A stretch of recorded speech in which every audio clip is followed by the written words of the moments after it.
1965年7月25日，美国新港民谣音乐节，空气中弥漫着青草、汗水和理想主义的味道。数万名年轻人聚集在这里，他们是那个时代的文青，是鲍勃·迪伦最忠实的信徒。在他们心中，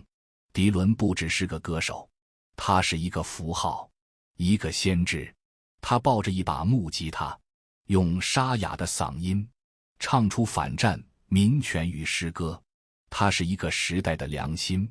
木吉他、口琴、抗议的歌词，这就是迪伦，也是他们坚信不疑的真理。那天下午，迪伦像往常一样登台，但空气中有什么东西不一样了。他没有背那把熟悉的木吉他，取而代之的是一把黑色的 Fender Stratocaster 电吉他。他的身后站着一支完整的摇滚乐队。当第一个狂暴的、失真的电吉他和弦撕裂音乐节宁静的空气时，台下死一般的寂静。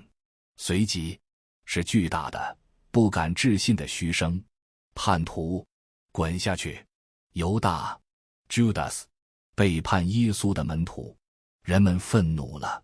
他们感到自己被最信任的人背叛了，那个用木吉他为他们构建了一个纯净乌托邦的先知，亲手用电吉他这个资本主义的、嘈杂的、堕落的怪物砸碎了他们的信仰。迪伦面无表情，他几乎是吼着唱完了3首歌。台下的嘘声和谩骂声几乎要将音乐淹没。他草草下台，结束了这场音乐史上最短也最漫长、最富争议的演出。后台一片混乱，民谣界的教父皮特·西格气得几乎要用斧子砍断电缆。迪伦的经纪人泪流满面，他知道他们可能永远失去了这批最核心的追随者，但迪伦自己却异常平静。他为什么要这么做？为什么要背叛那个让他封神的自己？多年后，迪伦在自传中回忆道，他厌倦了被当成一代人的喉舌，厌倦了民谣那套固定的、正确的却毫无新意的表达。他从那些游走在城市边缘的布鲁斯乐手身上听到了另一种更原始、更真实、更具生命力的声音。他知道，如果他继续抱着木吉他，他依然会是那个受人爱戴的民谣之王。但那个王已经是一具行尸走肉，他必须杀死那个万众敬仰的自己，才能让一个新的、他自己真正想成为的自己活过来。他选择背叛的不是他的歌迷，而是那个早已被固化、被标签化、被神化的过去的自己。这场新港事变是迪伦的3观破碎时刻，也是他从一个民谣偶像蜕变为一个摇滚巨匠的成人礼。他用一场决绝的背叛换来了一次伟大的重生。迪伦的故事向我们揭示了一种比身体或道德上的勇气更稀缺也更高级的品质——认知蜕壳的勇气。我们总以为成长是建设，是知识的添砖加瓦，但到了一定阶段，你会发现，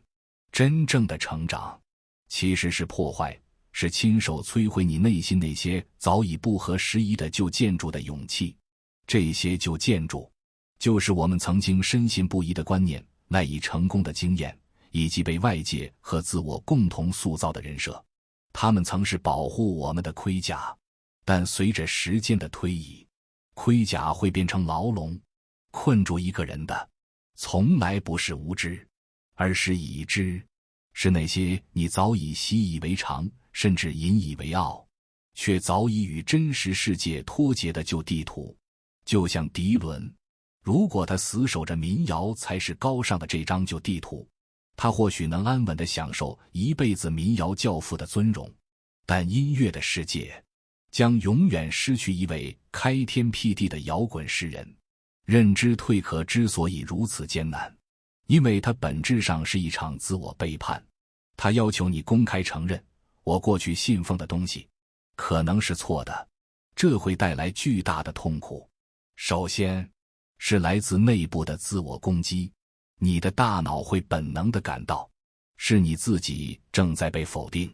这会触发强烈的羞耻感和不安全感。其次，是来自外部的信徒的愤怒，那些因为你的旧人设而追随你的人，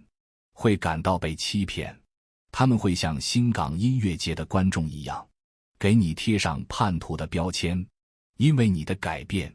摧毁了他们的确定性。但真正的猛人都敢于承受这种双重攻击，他们知道，比起被别人称为叛徒，更可怕的是成为过去的自己的囚徒。我们的人生就是一场不断蜕壳的旅程，每一次蜕壳都伴随着阵痛，也预示着新生。很多年前，有心理学家做过一个有趣的实验，他们把一群生活在亚马逊密林深处的原始人带到开阔的美国大草原上。当一辆汽车从远处开来时，这些原始人先是好奇地看着那个甲虫大小的黑点，但当这个甲虫在极短的时间内变成一个巨大的咆哮的钢铁怪兽冲到他们面前时，他们吓得魂飞魄散，崩溃大哭。他们崩溃不是因为胆小，而是因为他们的世界观被彻底摧毁了。在他们的世界里，只有丛林，在密林中，视野有限，近大远小的视觉经验并不明显。一个物体不可能在瞬间发生如此剧烈的尺寸变化，这在他们看来是巫术，是神迹，是无法理解的恐怖。我们常常嘲笑原始人的蒙昧，但我们每个人又何尝不是活在自己的亚马逊密林里？那个从小被教育稳定压倒一切的人，他的密林就是体制和铁饭碗。当他看到同龄人在市场上通过承担风险获得了巨大回报时，他的第一反应不是羡慕，而是恐惧和鄙夷。不靠谱，早晚要完蛋。那个在小城市里被众星捧月长大的天之骄子，他的密林就是熟人社会里的优越感。当他来到大城市，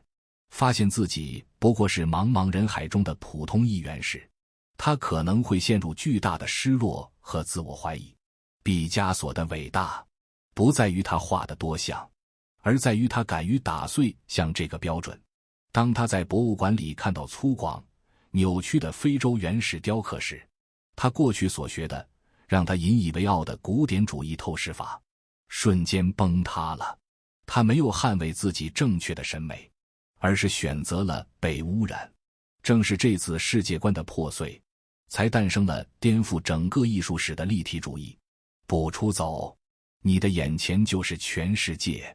走出来，世界才会在你眼前展开。这种出走不仅是肉身的远行，更是精神上敢于走出你那片熟悉的亚马逊密林。如果说世界观决定了你看待世界的角度，那人生观就决定了你应对世界的方式。许多人终其一生都活在一种受害者的人生观里，他们的口头禅是：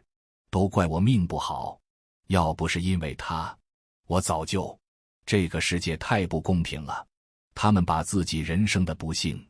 全部归咎于外界，然后心安理得地躺在自怨自艾的泥潭里。他们的人生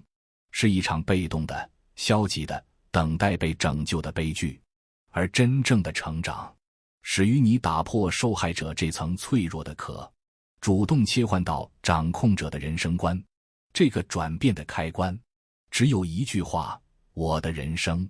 我来负责。美国脱口秀女王奥普拉的故事是这种转变最震撼的主角。她的前半生是一部标准的受害者剧本，私生女、贫民窟、被亲戚强奸、未婚先孕，她也曾彻底认命。抽烟、吸毒、堕落，用摧毁自己的方式去报复这个摧毁她的世界。她人生的转折点是14岁时生下的孩子不幸夭折，这极致的痛苦像一把巨锤，把他那层由怨恨和自卑构成的受害者外壳砸得粉碎。在废墟之中，他突然意识到，痛苦可以选择毁灭他，也可以选择重塑他。他选择了后者。他戒掉恶习，拼命学习，用知识和口才为自己杀出了一条血路。多年以后，当他站在世界的顶端，回望那段黑暗的过去时，他说：我感谢那些经历，他们没有定义我，而是成就了我。你看，同样是掉进沟里，有人选择躺在沟底，抱怨沟太深，天太黑，而有人则选择把沟底的石头当成向上攀爬的垫脚石，杀死那个自怨自艾的你。一个掌控自己人生的你，才能破壳而出。价值观是我们判断是非、做出选择的内在标尺，但很多时候，我们信奉的价值观不过是一些听起来很美却经不起推敲的正确的废话。比如，努力就一定能成功，这句话是无数人青春期的信仰，但人到中年，你终会发现，选择比努力重要，趋势比努力重要，甚至运气都比努力重要。死守着只要努力就行的价值观，会让你在错误的方向上感动了自己，耗尽了人生。比如，是金子总会发光的，这句话安慰了无数怀才不遇的人。但现实是，金子如果埋在撒哈拉沙漠深处，可能直到地球毁灭都不会被人发现。在今天这个时代，会发光是一种能力，让别人看见你发光是另一种更重要的能力。再比如，我对你好，你也要对我好，这是很多人在亲密关系中最根本的价值观。但人性是复杂的，情感是流动的，你用交易的逻辑去要求情感的回报，结果往往是失望和怨恨。成长就是一个不断用真实去置换正确的过程。就像敦煌的壁画修复师，他们在修复破损的壁画时，最高明的做法不是用新的颜料去直接覆盖霉斑，而是小心翼翼地将整块破损的旧画层接取下来，在底层的墙壁上完成修复和加固后，再将旧画层贴回去。这个过程充满了风险，看似是破坏，但他们知道，表层的修补治标不治本，唯有深入骨髓，不惜先摧毁，再重建，才能换来艺术品真正的新生。你的价值观就是你人生的壁画，当它出现霉斑时，你是选择用廉价的鸡汤和虚伪的乐观去覆盖它，还是有勇气揭开它，